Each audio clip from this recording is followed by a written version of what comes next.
Ini adalah sebuah pertempuran yang paling terkenal dalam Perang Dunia Kedua. Di pertempuran ini, Hitler kena batunya.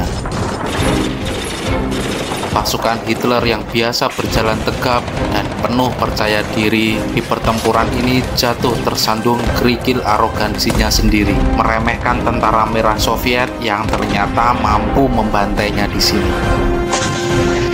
Sejak pertempuran ini, Hitler yang kemarin buas menyerang, kini balik bertahan dan terus mundur hingga ke Berlin. Pertempuran ini kemudian dikenal sebagai Pertempuran Stalingrad atau The Battle of Stalingrad.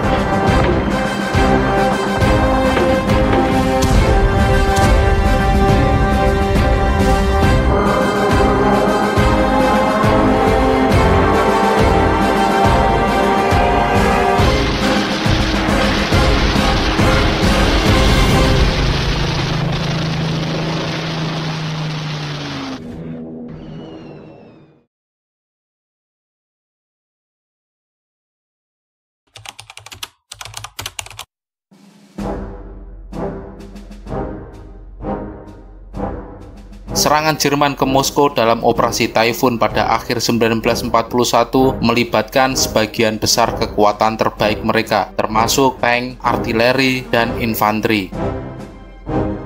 Pertahanan Soviet yang kuat dan kondisi cuaca ekstrim menyebabkan kerugian besar bagi Jerman. Puluhan ribu tentara tewas, terluka, atau hilang. Banyak kendaraan dan senjata berat hancur atau ditinggalkan karena kerusakan atau kekurangan bahan bakar.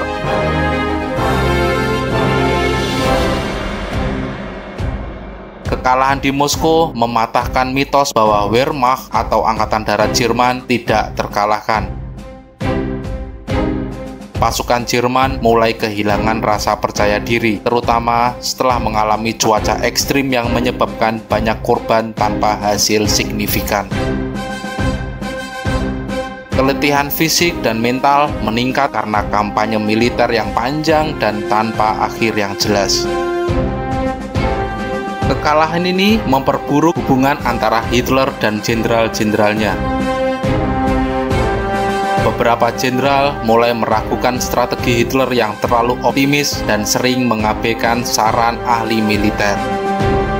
Namun, melihat sikap para jenderalnya ini, Hitler justru semakin memperkuat kontrol pribadinya atas strategi militer yang sering kali menyebabkan keputusan yang tidak rasional.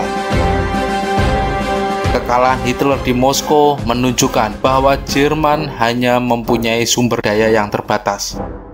Kampanye militer besar di front timur banyak menghabiskan bahan bakar, makanan, dan amunisi. Kekurangan minyak menjadi masalah akut.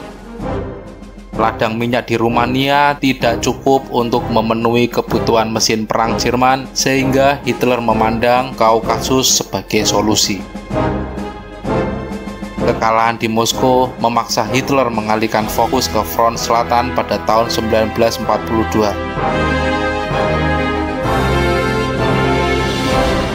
Ladang minyak di Kaukasus menjadi prioritas baru karena Jerman menyadari bahwa perang jangka panjang membutuhkan sumber daya yang signifikan. Adolf Hitler kemudian memerintahkan pasukannya untuk melakukan serangan ke Stalingrad dan Kaukasus. Kota Stalingrad yang kini menjadi Volgograd mempunyai arti penting secara strategis. Stalingrad terletak di tepi sungai Volga yang merupakan jalur transportasi utama untuk pasokan minyak, bahan bakar, dan logistik lainnya dari wilayah Kaukasus ke pusat-pusat industri Soviet. Menguasai Stalingrad itu berarti akan memotong jalur transportasi Soviet dan melemahkan kemampuan Soviet untuk melanjutkan perang. Tapi tidak hanya karena tujuan strategis saja, ada tujuan ideologis dan simbolis Hitler di sini. Kota Stalingrad ini dinamai dengan nama pemimpin Soviet, Joseph Stalin. Bagi Hitler, merebut Stalingrad akan menjadi pukulan besar secara psikologis terhadap Uni Soviet dan mempermalukan Stalin di depan rakyatnya sendiri. Stalin memerintahkan agar kota ini dipertahankan dengan segala cara. Jika Jerman berhasil merebut Stalingrad, itu akan menjadi kemenangan besar untuk propaganda Nazi. Sebaliknya, jika Jerman gagal merebut Stalingrad, akan menjadi pukulan besar bagi moral pasukan Jerman. Jerman kemudian merencanakan untuk meluncurkan operasi militer yang disebut sebagai Operasi Blau. Dalam operasi Blau ini, Jerman memecah pasukannya menjadi dua grup besar. Grup A ditugaskan untuk menyerang Kaukasus dan grup B ditugaskan untuk menyerang kota Stalingrad. Apakah strategi Hitler ini sudah sempurna?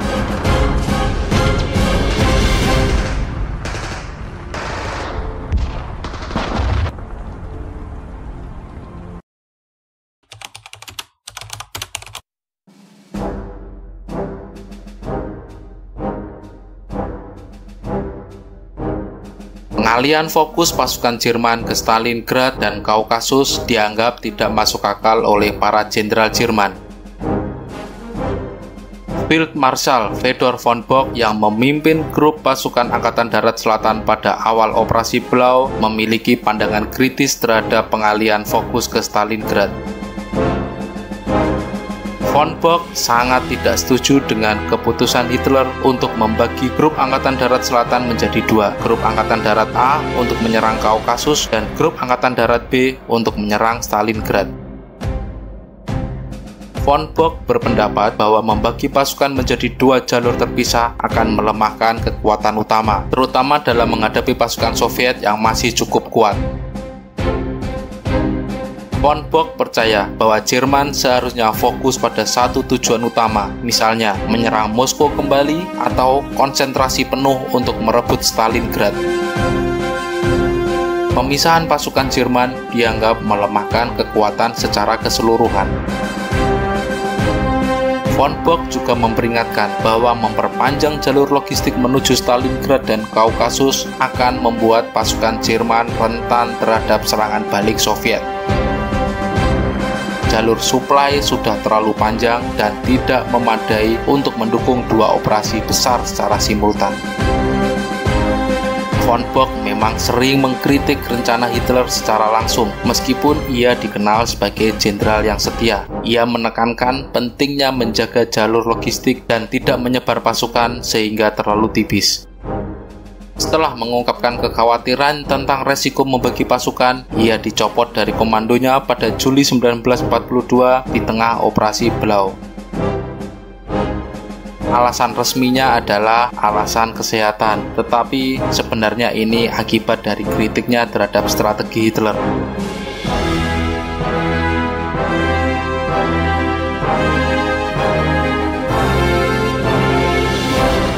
Komandan Divisi Tank Panzer Jerman legendaris, Jenderal Heinz Guderian, juga mengkritik strategi Hitler yang mengalihkan fokus pasukan dari Moskow ke Stalingrad.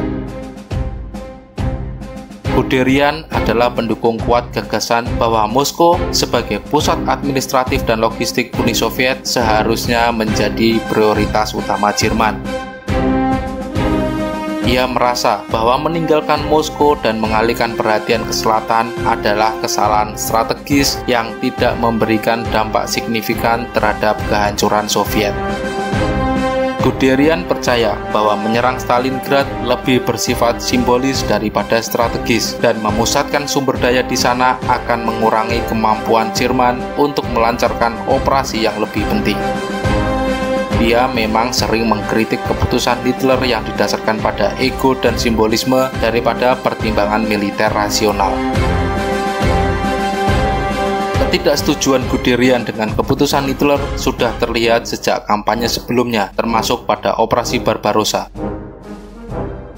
Akibat kritiknya yang berulang, Guderian dicopot dari komando pada akhir 1941 setelah perdebatan sengit dengan Hitler mengenai prioritas strategis di front timur.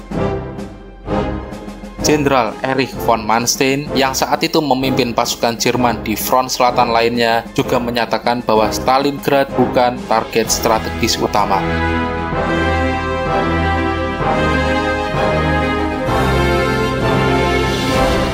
Dia menyarankan agar Jerman lebih fokus pada konsolidasi kekuatan mereka dan menyerang titik-titik lemah Soviet daripada mencoba mempertahankan dua jalur ofensif besar secara bersamaan. Jenderal Franz Halder, Kepala Staf Angkatan Darat Jerman, awalnya mendukung rencana Operasi Blau, operasi penyerangan ke Stalingrad dan Kaukasus. Tetapi ketika Hitler mulai terobsesi dengan Stalingrad, Jenderal Halder mulai skeptis akan hasil pertempuran. Jenderal Halder memperingatkan bahwa menyerang Stalingrad tanpa dukungan penuh untuk Kaukasus akan menguras sumber daya dan membuat pasukan Jerman terekspos. Jenderal Albert Kesselring, komandan pasukan Jerman di Front Mediterania, juga mengkritik pemindahan sumber daya udara ke Stalingrad yang dia anggap sebagai upaya yang sia-sia.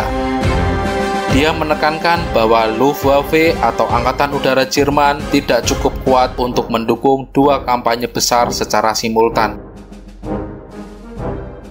Kegagalan merebut Moskow bukan hanya pukulan besar secara militer bagi Jerman, tetapi juga menimbulkan keretakan yang mendalam antara Hitler dan para jenderalnya.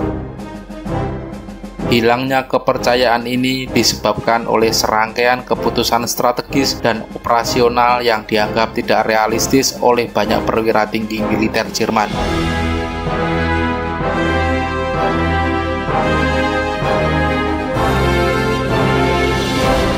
Di mata para jenderalnya, Hitler sudah melakukan beberapa blunder strategis. Ketika Hitler memulai operasi Barbarossa, ia yakin Soviet akan runtuh hanya dalam beberapa bulan. Ia meremehkan kemampuan Soviet untuk memobilisasi pasukan cadangan, memanfaatkan wilayah luasnya, dan bertahan dalam kondisi yang sulit. Ini adalah sebuah blunder yang fatal. Ketika pasukan Jerman mendekati Moskow pada musim gugur 1941, Hitler tetap optimis bahwa kota tersebut dapat direbut sebelum musim dingin. Meskipun tanda-tanda krisis logistik dan kelelahan pasukan sudah sangat jelas terlihat. Ini juga sebuah blunder fatal dari Hitler. Hitler sering mengubah prioritas dan arah operasi di tengah jalan, seperti memecah kekuatan grup Angkatan Darat Tengah untuk menyerang Kiev dan Leningrad, alih-alih fokus menyerang Moskow. Keputusan ini tentu saja memperlambat kemajuan menuju Moskow. Hitler juga sering memerintahkan pasukannya untuk tidak mundur, yang memaksa pasukan Jerman bertahan di posisi yang tidak strategis atau tidak dapat dipertahankan. Jenderal-jenderal seperti Heinz Guderian, penggagas taktik Blitzkrieg, atau Walter von Brauchitsch, Panglima Wehrmacht, sering menyarankan langkah-langkah taktis yang lebih fleksibel, termasuk mundur ke posisi yang lebih defensif. Saran ini seringkali diabaikan oleh Hitler yang bersikeras pada pertempuran habis-habisan.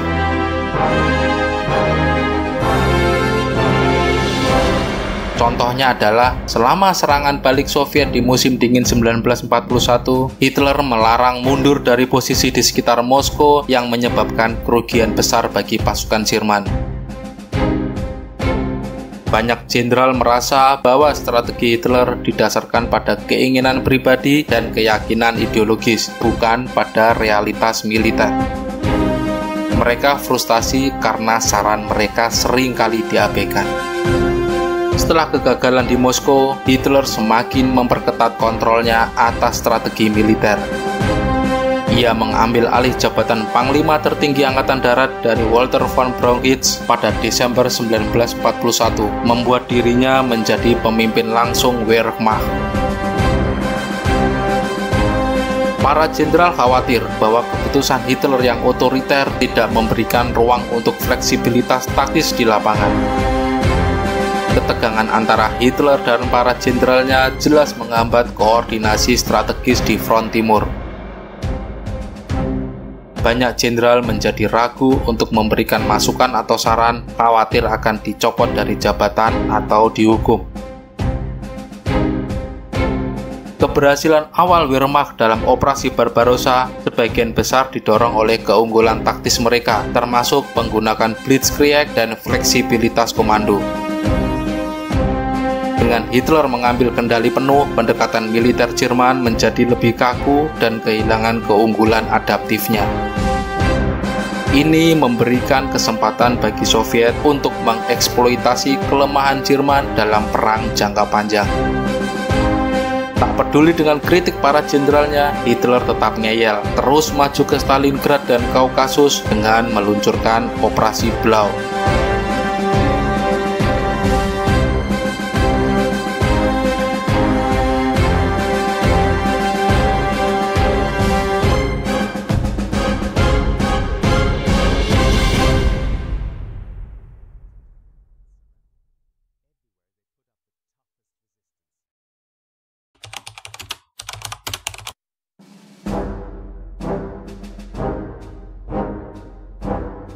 Operasi Blau atau Fall Blau adalah rencana strategis Jerman di front timur pada tahun 1942 setelah kegagalan merebut Moskow pada akhir 1941.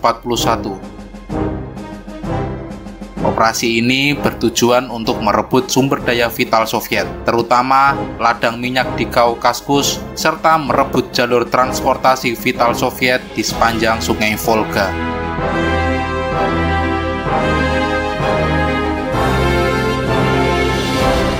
Operasi Blau dirancang dalam beberapa tahap: Operasi Blau 1, Operasi Blau 2, dan Operasi Blau 3. Operasi Blau 1 awal serangan yang bertujuan mendorong pasukan Soviet mundur dari Ukraina Timur ke timur Sungai Don. Pasukan Jerman didukung dengan pasukan sekutunya seperti Hongaria, Italia, dan Rumania yang juga akan meluncurkan serangan besar untuk membersihkan wilayah Ukraina dari ancaman Soviet. Operasi Blau 2 bertujuan merebut kota-kota penting di sepanjang Sungai Don seperti Voronezh dan terus maju menuju Sungai Volga. Kota Stalingrad menjadi target utama dalam tahap ini karena posisinya yang strategis sebagai simbol transportasi dan simbol ideologis. Operasi Blau 3 bertujuan masuk jauh ke selatan atau Kaukasus untuk merebut ladang minyak Maikop, Grozny, dan Baku. Grup Angkatan Darat A akan memimpin serangan ini dan Grup Angkatan Darat B menjaga sisi utara dan mencegah serangan balik Soviet. Sebenarnya, Soviet sudah mengetahui adanya rencana serangan besar Jerman pada musim panas 1942 melalui laporan intelijen dan pengamatan medan.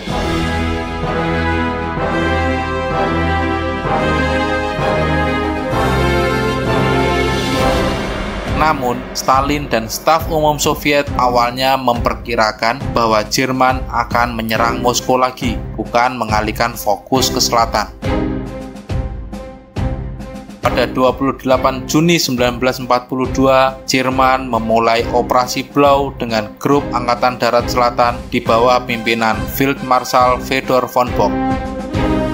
Pasukan Jerman meluncurkan serangan besar-besaran dengan kekuatan infanteri dan unit panser. Setelah mengenali bahwa serangan Jerman difokuskan ke selatan, Soviet segera memutuskan untuk mundur secara terorganisir dari Ukraina Timur untuk menghindari pengepungan besar-besaran. Mereka juga menggunakan strategi bumi hangus, menghancurkan infrastruktur, jalur kereta api, dan sumber daya yang bisa digunakan Jerman. Strategi defensif fleksibel ini memungkinkan tentara merah mempertahankan kekuatan mereka sambil membuat Jerman kelelahan akibat jalur logistik yang semakin panjang. Soviet kemudian memutuskan bahwa Stalingrad adalah titik strategis penting di Sungai Volga dan akan memusatkan kekuatannya di sana.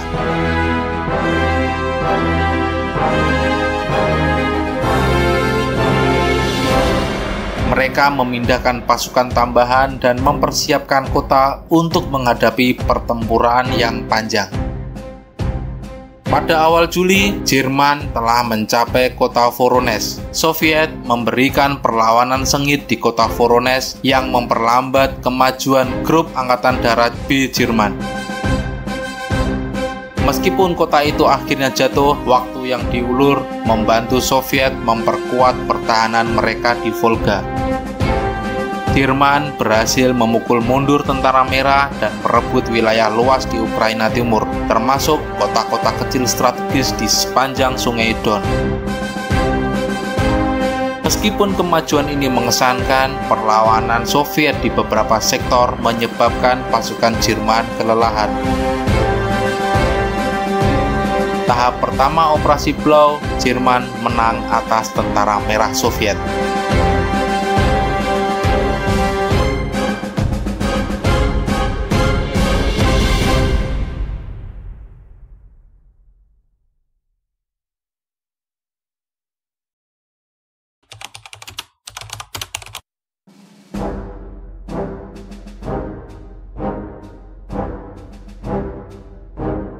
Masuk ke tahap 2 Operasi Blau, Hitler memerintahkan pemisahan grup Angkatan Darat Selatan menjadi 2 grup.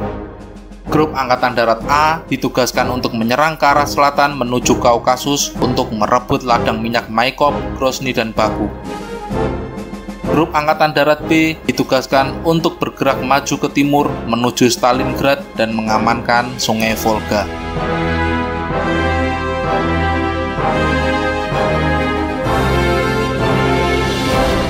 Keputusan ini menyebabkan pengurangan kekuatan di setiap grup, membuat mereka kurang mampu menghadapi perlawanan Soviet yang semakin hari semakin kuat. Pasukan Jerman Grup Angkatan Darat B di bawah komando Jenderal Friedrich Paulus memimpin serangan menuju Stalingrad dengan dukungan dari unit pasukan sekutu Jerman seperti pasukan Rumania dan Italia. Mereka menghadapi perlawanan sengit dari tentara merah, tetapi pada pertengahan Agustus, Jerman berhasil mencapai pinggiran kota Stalingrad. Grup Angkatan Darat A di bawah komando Field Marshal Wilhelm Lis berhasil merebut Maikop pada akhir Agustus, tetapi ladang minyak di sana telah dihancurkan oleh pasukan Soviet yang mundur. Medan yang sulit, logistik yang terbatas, dan serangan Soviet yang terus-menerus memperlambat kemajuan Grup A ke arah Grozny dan Baku. Tentara merah yang sebelumnya terpukul dalam Operasi Blau I segera melakukan reorganisasi besar-besaran. Stalingrad adalah pusat transportasi strategis dan simbol penting bagi Uni Soviet. Stalin sendiri memerintahkan agar kota itu dipertahankan dengan segala cara.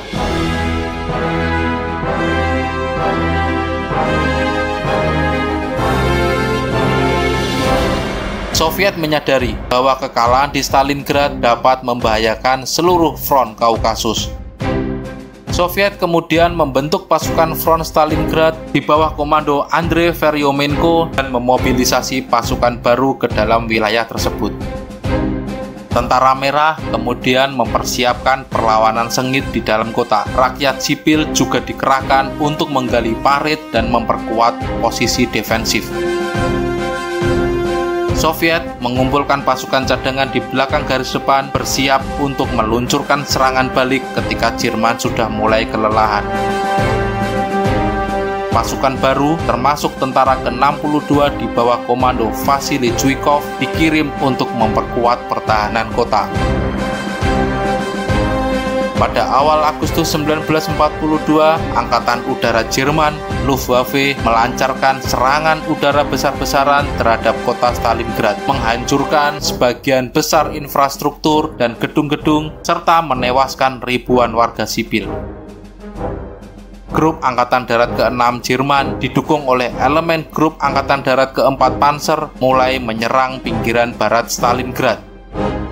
Tentara Merah ke-62 di bawah komando Vasily Zhukov mengadopsi taktik defensif intensif, termasuk perang perkotaan yang memanfaatkan puing-puing reruntuhan sebagai benteng alami. Puing-puing kota yang ada di setiap sudut justru menciptakan medan ideal untuk perang perkotaan yang menguntungkan bagi tentara merah. Tentara merah menggunakan taktik hugging the enemy atau bertempur dalam jarak yang sangat dekat. Taktik ini membuat efektivitas serangan udara dan juga artileri Jerman menurun dan hampir tidak ada gunanya. Jika Luftwaffe memberikan dukungan udara ataupun artileri Jerman yang menembak, sangat mungkin juga akan menghantam pasukan Jerman sendiri. Setiap bangunan menjadi medan pertempuran. Tentara Merah memanfaatkan reruntuhan untuk bertahan, mengatur penembak jitu, jebakan, dan serangan gerilya di dalam kota. Pertempuran terkenal terjadi di Bukit Mamayev, Kurgan, dan stasiun kereta api Stalingrad yang sering berpindah tangan hingga beberapa kali dalam sehari. Soviet mempertahankan kota dengan membagi pasukan menjadi unit-unit kecil yang bergerak cepat. Pasukan tentara ke-62 di bawah Chuikov menggunakan segala cara untuk memperlambat kemajuan Jerman, termasuk pertahanan di terowongan bawah tanah.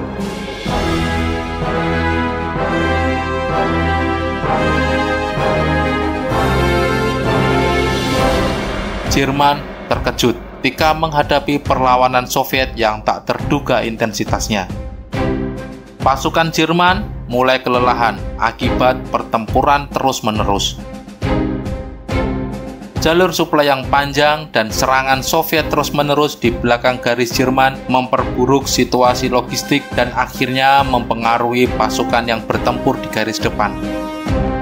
Pasokan amunisi, bahan bakar, dan makanan menjadi tidak mencukupi untuk mendukung pertempuran berkepanjangan.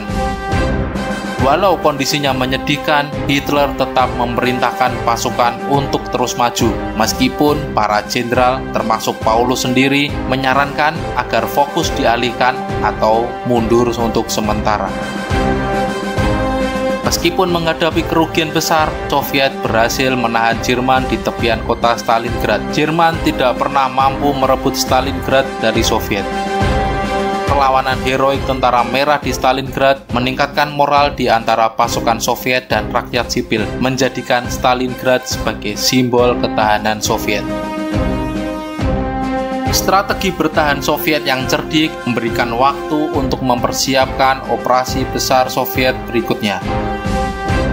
Soviet mengumpulkan pasukan cadangan di belakang garis depan, bersiap untuk meluncurkan operasi serangan balik ketika Jerman sudah tampak kelelahan. Dalam operasi ini, Soviet berniat untuk mengepung pasukan Jerman dalam jumlah yang besar.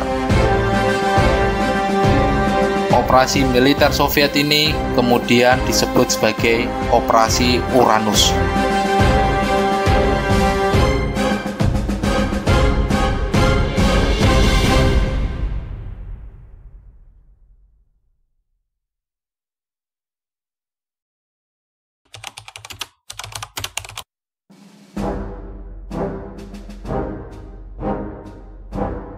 Selama pertempuran di Stalingrad, sebenarnya Soviet sudah mengumpulkan pasukan cadangan di belakang garis depan untuk segera meluncurkan serangan balik yang kemudian disebut sebagai Operasi Uranus.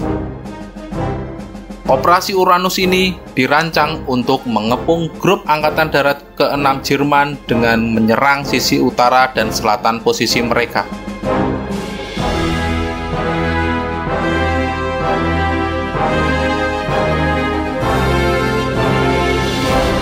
Saat itu, pasukan Jerman terkonsentrasi di dalam kota. Sayap utara dan selatan mereka dijaga oleh pasukan sekutu Jerman yang lebih lemah, yaitu pasukan tentara ketiga dan keempat Rumania, pasukan Italia, dan pasukan Hungaria. Pasukan sekutu Jerman ini kurang terlatih, minim artileri berat, dan tidak memiliki perlengkapan untuk menghadapi tank Soviet. Ini adalah sebuah kesempatan besar bagi Soviet untuk menghantam pasukan Jerman. Soviet kemudian menyusun rencana serangan besar-besaran untuk mengepung pasukan Jerman di Stalingrad melalui dua serangan simultan. Serangan di sisi utara dilakukan oleh pasukan Soviet Front Barat Daya dan pasukan dari Front Don, sedangkan serangan di sisi selatan dilakukan oleh pasukan dari Front Stalingrad. Pasukan Soviet yang dikerahkan terdiri dari 1 juta tentara infanteri, 1.500 tank, 13.500 artileri, dan lebih dari 1.000 pesawat. Pada 19 November 1942, pasukan Soviet dari Front Barat Daya dan Front Don mulai melakukan serangan ke Jerman di sisi utara Stalingrad. Area itu dijaga oleh tentara ketiga Rumania.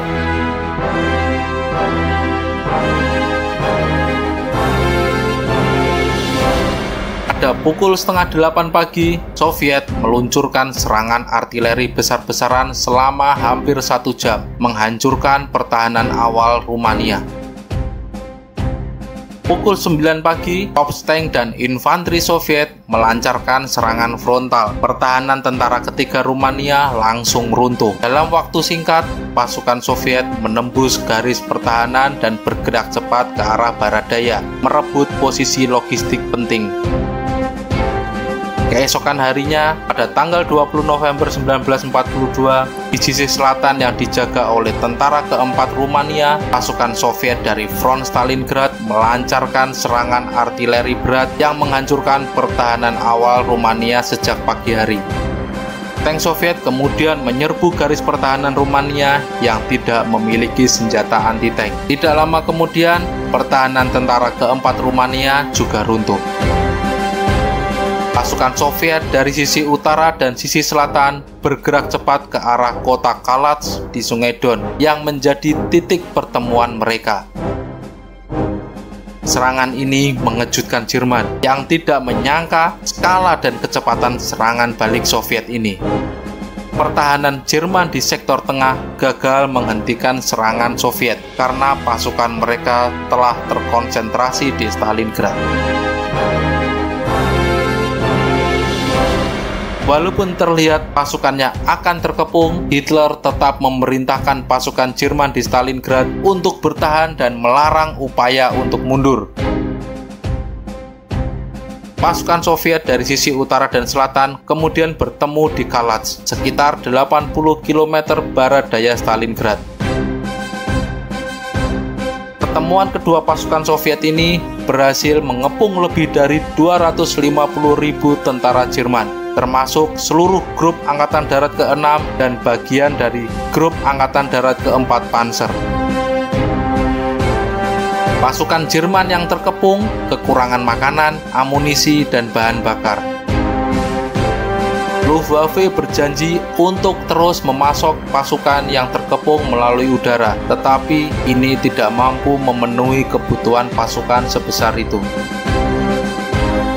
Melihat pasukan Jerman yang terkepung di Stalingrad, Hitler kemudian menunjuk Field Marshal Erich von Manstein untuk melancarkan sebuah operasi penyelamatan.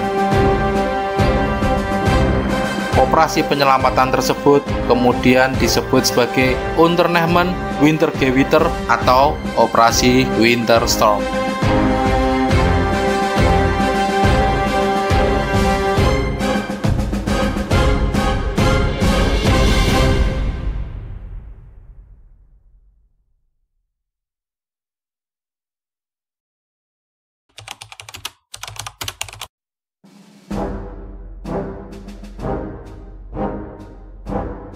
Pasukan utama Jerman untuk melaksanakan operasi Winter Storm ini adalah grup operasi Hoth yang terdiri dari Korps Panzer ke-57 di bawah komando Friedrich Kriegner dengan kekuatan sekitar 130 tank didukung oleh infanteri bermotor dan artileri. Pasukan ini sebenarnya relatif kecil jika dibandingkan dengan kekuatan Soviet di sekitar pengepungan.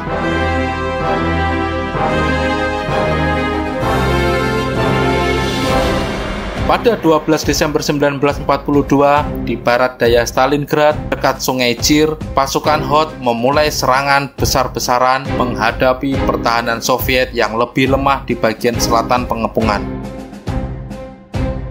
Serangan awal ini berhasil menembus garis depan Soviet, mencapai wilayah dekat Sungai Aksai. Pasukan Jerman bergerak sekitar 50 km menuju Stalingrad, tetapi terhambat oleh cuaca buruk, pertahanan Soviet yang semakin kuat, dan serangan balasan terus-menerus tentara merah. Pasukan Soviet juga mulai memperkuat posisi mereka dengan terus mengirimkan pasukan cadangan dari Front Stalingrad dan Front Don. Pasukan Hoth tidak cukup besar untuk menembus pertahanan Soviet yang terus-menerus diperkuat. Grup Angkatan Darat ke-6 yang terkepung juga tidak melakukan serangan keluar untuk bertemu dengan pasukan penyelamat. Friedrich Paulus, komandan Grup Angkatan Darat ke-6, mematuhi perintah Hitler untuk tidak melancarkan serangan keluar dari Stalingrad. Serangan keluar yang direncanakan tidak disetujui oleh Hitler, yang yakin bahwa Luftwaffe masih dapat mensuplai logistik untuk pasukan yang terkepung.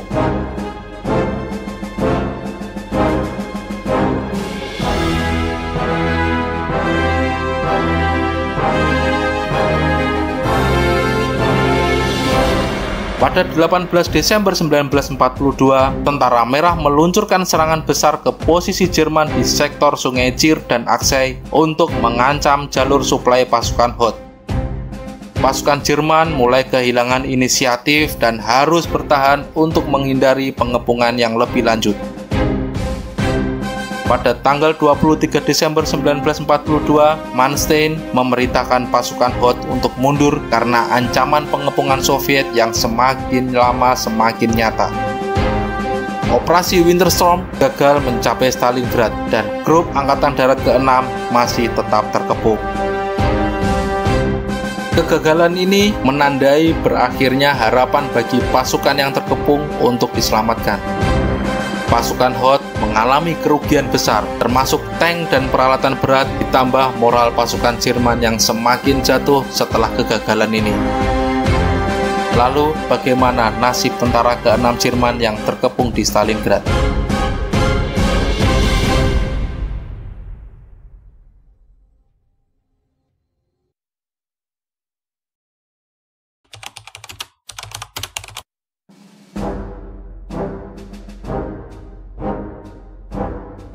Setelah kegagalan Operasi Winter Storm, Grup Angkatan Darat ke-6 Jerman yang terkepung di Stalingrad tidak mendapatkan pertolongan evakuasi lagi. Situasi di dalam kantong Stalingrad menjadi semakin mengerikan dengan kekurangan makanan, bahan bakar, dan amunisi. Hitler dan Hermann Göring, komandan Luftwaffe, mengandalkan suplai udara untuk menjaga Grup Angkatan Darat ke-6 tetap bertahan.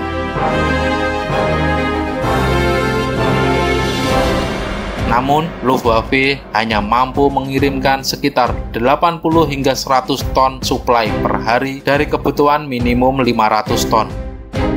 Kondisi cuaca buruk dan serangan pesawat Soviet terus-menerus seringkali menghentikan misi suplai Luftwaffe ini. Cuaca musim dingin yang ekstrim dengan suhu yang mencapai minus 30 derajat Celcius memperburuk situasi, menyebabkan ribuan tentara tewas karena kelaparan, kelelahan, dan radang dingin. Dalam kondisi yang sedemikian parahnya, Hitler tetap tidak mengizinkan tentara ke-6 untuk menyerah.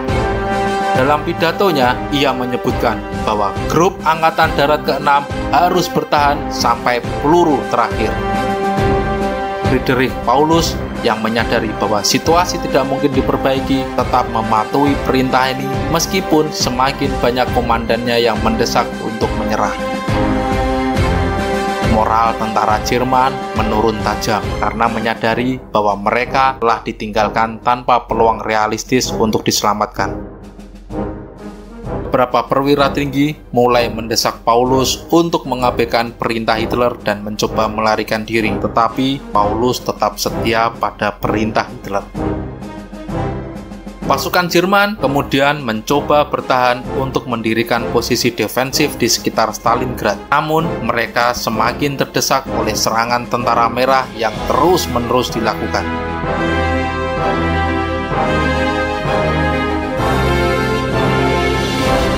Kekurangan bahan bakar membuat tank-tank Jerman tidak bisa digunakan, sementara persenjataan mereka tidak cukup kuat untuk melawan tank-tank Soviet yang lebih modern. Pada tanggal 10 Januari 1943, Soviet meluncurkan Operasi Cold Show, serangan terakhir untuk menghancurkan pasukan Jerman yang terkepung. Serangan ini melibatkan kekuatan besar dari Front Down di bawah komando Konstantin Rokossovski. Soviet menggunakan artileri berat untuk memecah pertahanan Jerman. Dalam beberapa minggu, pasukan Soviet secara sistematis menghancurkan kantong pertahanan Jerman, mendorong mereka lebih jauh lagi ke pusat kota Stalingrad. Pada akhir Januari 1943, pasukan Jerman di Stalingrad telah kehilangan hampir seluruh kemampuan untuk bertahan. Mereka kehabisan amunisi, makanan, dan obat-obatan. Ribuan tentara Jerman terluka dan tidak memiliki perawatan medis yang memadai. Akhirnya, pada tanggal 31 Januari 1943, Friedrich Paulus menyerah kepada pasukan Soviet di markas besar bawah tanahnya di Stalingrad. Sehari sebelumnya, Hitler sebenarnya telah mengangkat Paulus menjadi Field Marshal, memberikan pangkat tertinggi ke Paulus dengan harapan ia akan memilih bunuh diri daripada menyerah.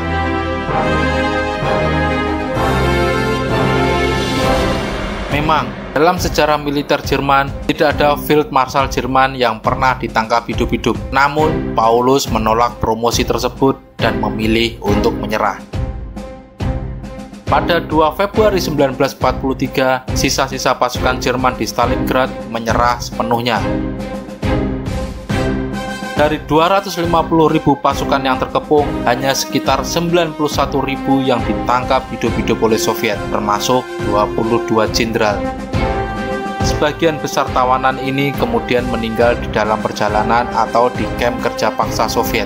Hanya sekitar 5.000 orang yang berhasil kembali ke Jerman bertahun-tahun kemudian setelah perang selesai. Mendengar Paulus menyerah, Hitler sangat marah dan menganggapnya sebagai penghinaan besar. Ia menyalahkan Paulus dan komandan lainnya atas kekalahan ini. Hitler juga menyalahkan misi logistik Luftwaffe yang gagal memenuhi kebutuhan pasukan yang terkepung. Kekalahan di Stalingrad tidak diumumkan secara penuh kepada publik Jerman hingga Februari 1943. Ketika diumumkan, rezim Nazi mencoba menggambarkan pasukan Jerman di Stalingrad sebagai pahlawan yang telah mengorbankan diri demi Reich. Dengan kekalahan Jerman ini, Wehrmacht kehilangan salah satu pasukan terbaik mereka, Grup Angkatan Darat ke-6 dan ribuan perwira berpengalaman. Kekalahan ini juga membuat Jerman tidak lagi memiliki keunggulan strategis di front timur. Jerman juga kehilangan puluhan ribu senjata, kendaraan, dan persediaan lain, memberikan keuntungan logistik bagi Soviet.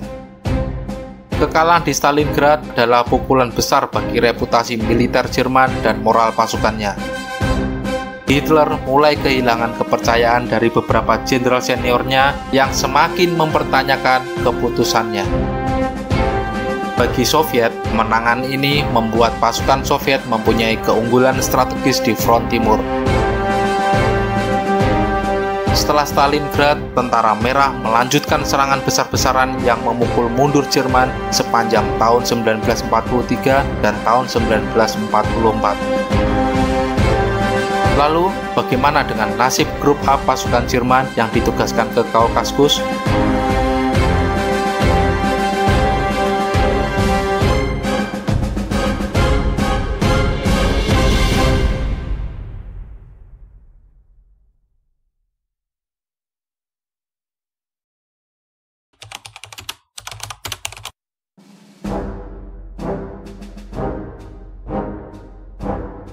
Setelah kekalahan Jerman di Stalingrad pada awal 1943, Grup Angkatan Darat A Jerman yang dipimpin oleh Field Marshal Ewald von Kleist menghadapi situasi yang sangat sulit di Kaukasus.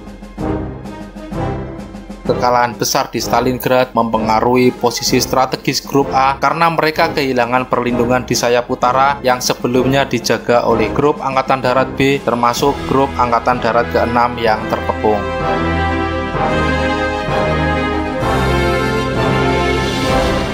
Grup A Jerman diberi tugas utama untuk merebut ladang minyak di Baku, Grozny, dan Maikop dalam kampanye tahun 1942 dalam Operasi Blau. Meskipun mereka berhasil menduduki beberapa wilayah seperti Maikop, mereka tidak pernah mencapai Baku dan Grozny karena perlawanan sengit Tentara Merah dan kendala logistik. Pada akhir tahun 1942, Grup A Jerman berada di posisi yang sangat rentan. Korps Panzer I Jerman berada jauh di Kaukasus Tengah. Pasukan infanteri tersebar di berbagai wilayah strategis, termasuk di Rostov-on-Don dan Taman Peninsula yang menjadi jalur logistik utama. Jalur mundur mereka melalui Rostov-on-Don menjadi kritis karena pasukan Soviet mulai mendekat setelah keberhasilan Operasi Uranus. Setelah kemenangan besar di Stalingrad, Soviet kemudian meluncurkan beberapa operasi ofensif pada awal 1943, termasuk Operasi Little Saturn dan serangan lainnya di sepanjang Don dan Kaukasus. Tujuan Soviet adalah menghancurkan pasukan Jerman di Kaukasus dan merebut kembali wilayah strategis seperti ladang minyak.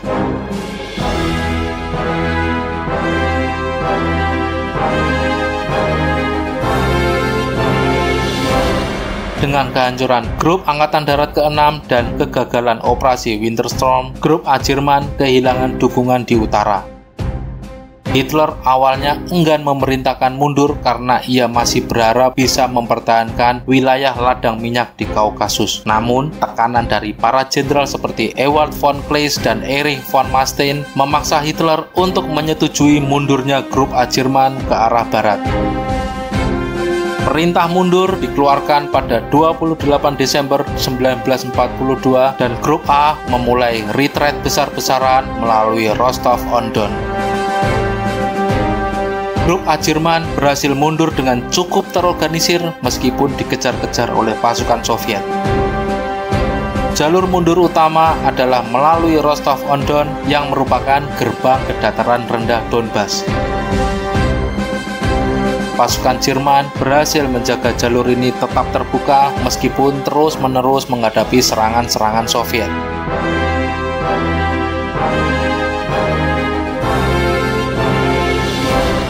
Pasukan Jerman juga masih sempat melakukan serangan balasan ke Soviet untuk memperlambat kemajuan Tentara Merah. Unit-unit mekanis seperti Korps Panzer ke-1 memainkan peranan penting dalam melindungi infanteri selama mundur. Sebagian pasukan Grup A yang terjebak di Taman Peninsula berhasil dievakuasi melalui Laut Azov ke Crimea. Meskipun sulit, evakuasi ini mampu dilakukan dengan relatif sukses oleh Angkatan Laut Jerman. Grup A Jerman berhasil mundur tanpa mengalami kehancuran besar seperti yang dialami Grup Angkatan Darat ke-6 di Stalingrad. Mereka mempertahankan sebagian besar pasukan mereka yang kemudian akan digunakan dalam pertempuran-pertempuran berikutnya di front timur. Mundurnya Grup A Jerman menandai kemenangan strategis besar bagi Soviet yang sekarang menguasai wilayah kaya minyak dan memiliki posisi strategis untuk melancarkan serangan lebih lanjut lagi ke Ukraina dan Crimea.